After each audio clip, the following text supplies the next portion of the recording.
जय श्री कृष्णा। राधे राधे। आप सभी को योगिनी एकादशी व्रत की बहुत बहुत शुभकामनाएं। भगवान विष्णु और माता लक्ष्मी की कृपा आप और आपके पूरे परिवार पर सदैव बना रहे।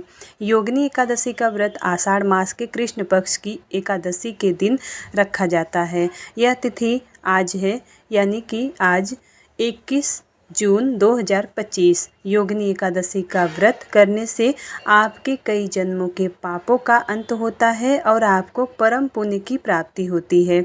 एकादशी के व्रत को करने वाले लोगों के लिए पूजा पाठ करने के साथ ही व्रत कथा का पाठ भी करना बहुत ही अनिवार्य माना जाता है।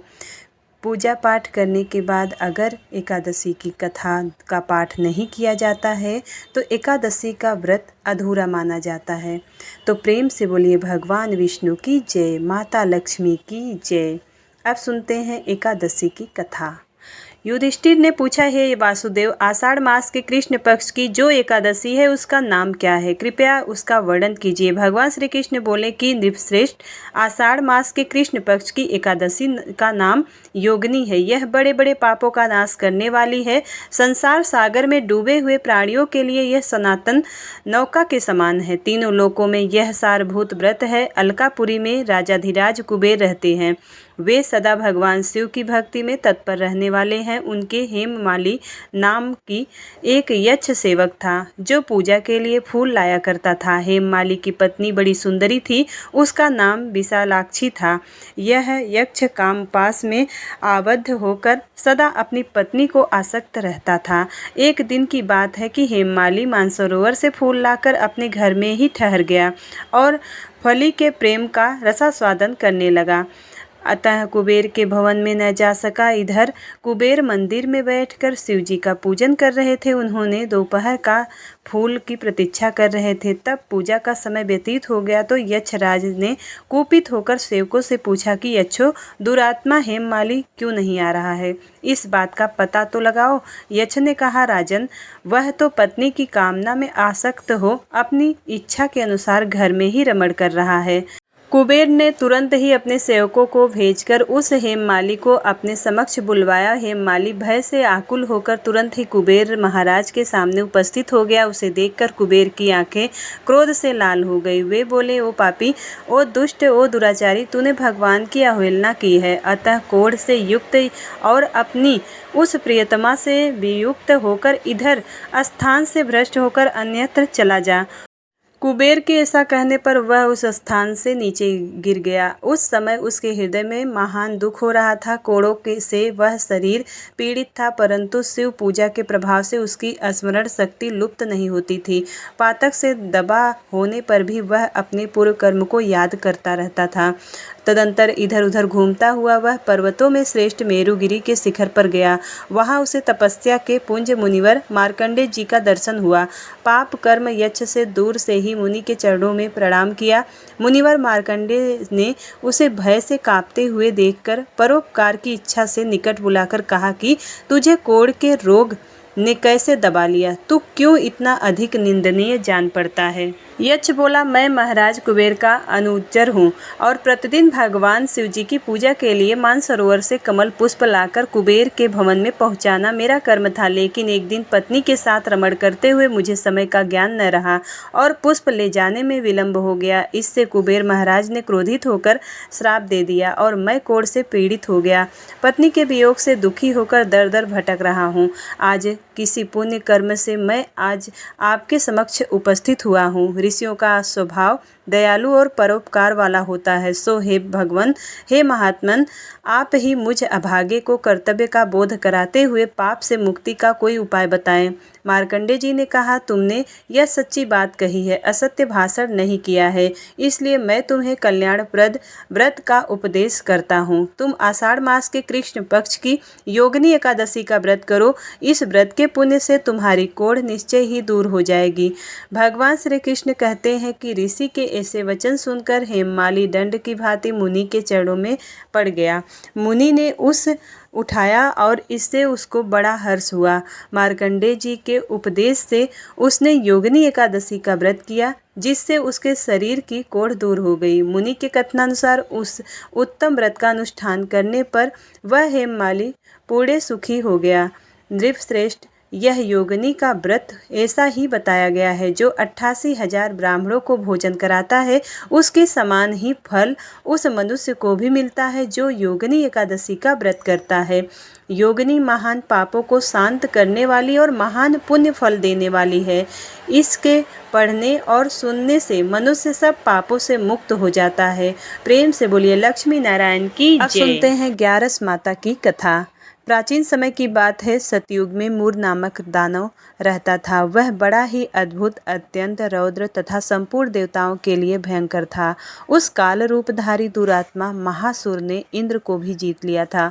संपूर्ण देवता उससे परास्त होकर स्वर्ग से निकाले जा चुके थे और शंकित तथा भयभीत होकर पृथ्वी पर विचरा करते थे। एक दिन सब देवता महादेव जी के पास गए। वहाँ इंद्र ने भगवान शिव के आगे सारा हाल कह सुनाया। इंद्र बोले, महेश्वर, ये देवता स्वर्गलोक से भ्रष्ट होकर पृथ्वी पर विचर रहे हैं और मनुष्य में रहकर इनकी शोभा नहीं होती। देव, इसका कोई उपाय बताइए। देवता किसका सहारा लें?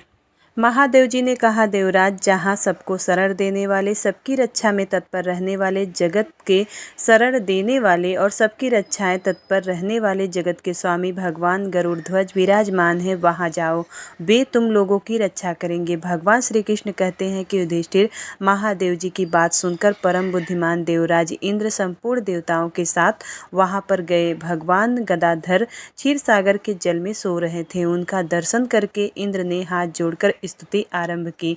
इंद्र बोले, हे देवेश्वर, आपको नमस्कार है। देवता और दानव दोनों ही आपकी वंदना करते हैं। पुंडरीकांच, आप दैत्यों के शत्रु हैं। मधुसूदन, हम लोगों की रक्षा कीजिए। जगन्नाथ, संपूर्ण देवता मूर नामक दानव से भयभीत होकर आपकी शरण में आए हैं। भक्तवत्सल, हमें बचाइए। देवेश्वर, देवेश्वर, हमें बचाइए। जनार्दन, हमारी रक्षा कीजिए, रक्षा कीजिए। दानवों का विनाश करने वाले कमल नयन, हमारी रक्षा कीजिए। प्रभु, हम सब लोग आपके समीप आए हैं, आपकी ही शरण में आ पड़े हैं। भगवान, शरण में आए हुए देवताओं की सहायता कीजिए। देव, आप ही पति, आप ही नेही मति और आप ही कर्ता और आप ही कारण है।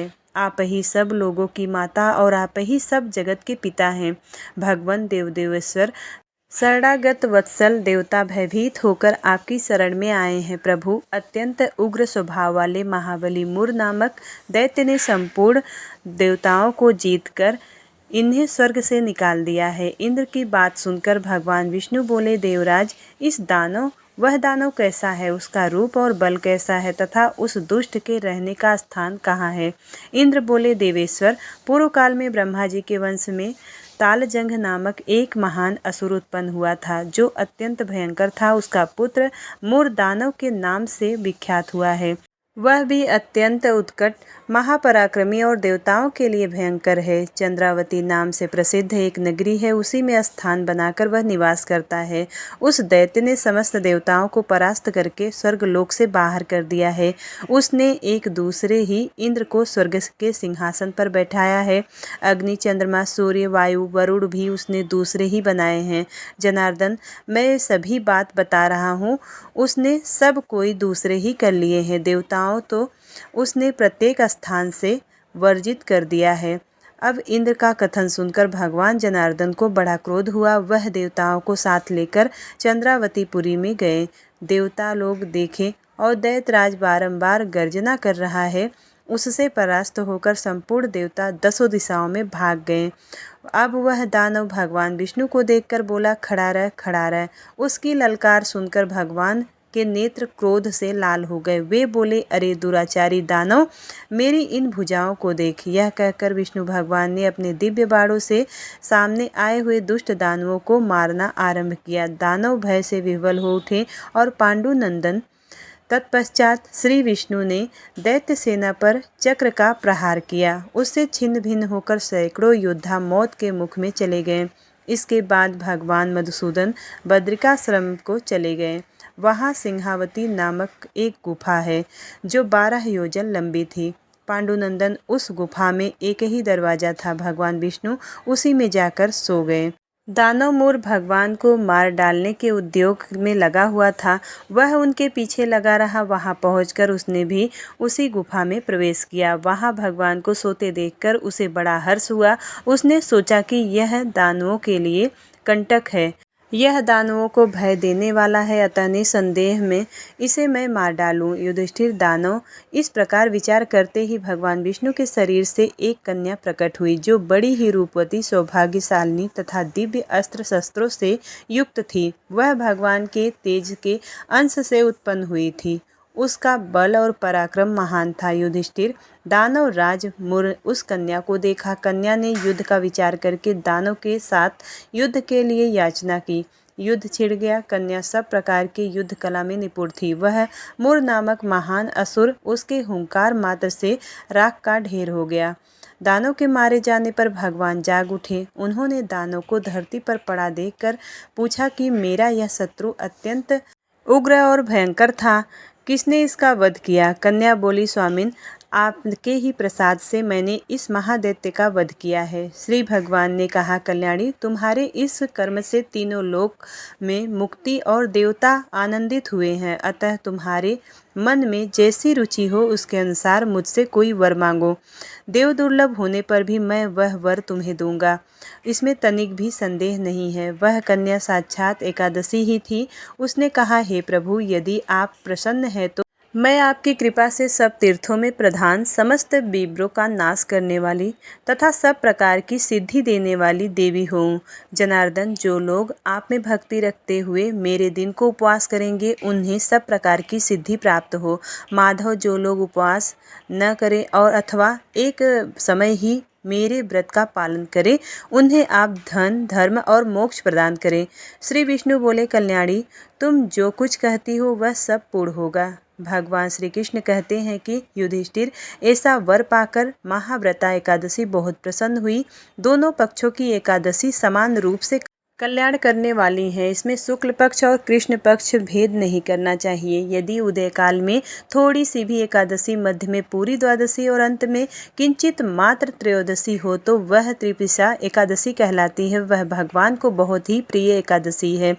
यदि एक त्रिपिसा एकादशी को उपवास कर लिया जाए तो 1 सहस्त्र एकादशी व्रतों का फल प्राप्त होता है तथा इसी प्रकार द्वादशी में पारण करने पर सहस्त्र गुना फल माना गया है। अष्टमी, एकादशी, षष्ठी, तृतीया और चतुर्थी, ये यदि पूर्व तिथि से विद्ध हो तो उनमें व्रत नहीं करना चाहिए। परिवर्तनीय तिथि से युक्त होने पर इसमें एक दंड एकादशी रहे तो पहली तिथि का परित्याग करके दूसरे दिन की द्वादशी युक्त एकादशी को ही उपवास करना चाहिए। यह विधि मैंने दोनों पक्षों की एकादशी के लिए बताई है। जो मनुष्य एकादशी को उपवास करता है वह वैकुंठ धाम में, जहाँ साक्षात भगवान गरुड़ध्वज विराजमान है, वहाँ जाता है।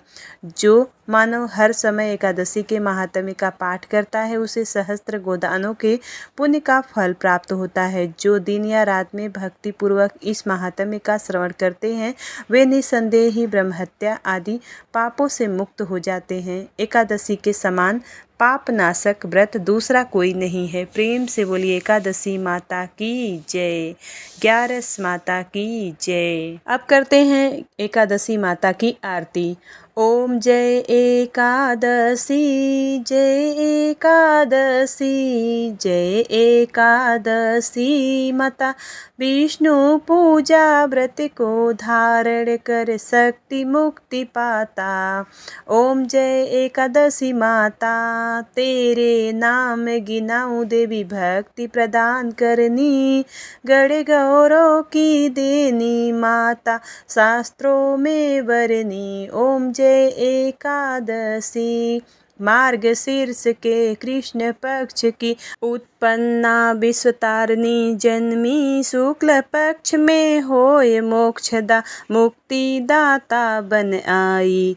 पौष के कृष्ण पक्ष की सफला नामक है। शुक्ल पक्ष में होए पुत्रदा आनंद अधिक रहे। ओम जय एकादशी नाम सड़तिला माघ मास में कृष्ण पक्ष आवे।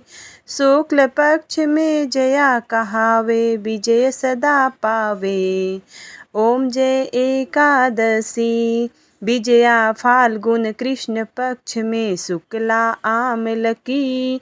पाप मोचनी कृष्ण पक्ष में चैत्र वहाँ बली। ओम जय एकादशी चैत्र शुक्ल में नाम कामदा धन देने वाली। नाम वरूथनी कृष्ण पक्ष में वैशाख महाबली। ओम जय एकादशी शुक्ल पक्ष में होए मोहनी अपरा ज्येष्ठ कृष्ण पक्षी। नाम निर्जला सब सुख करनी शुक्ल पक्ष रखी। ओम जय एकादशी योगिनी नाम आषाढ़ में जानो कृष्ण पक्ष रखनी।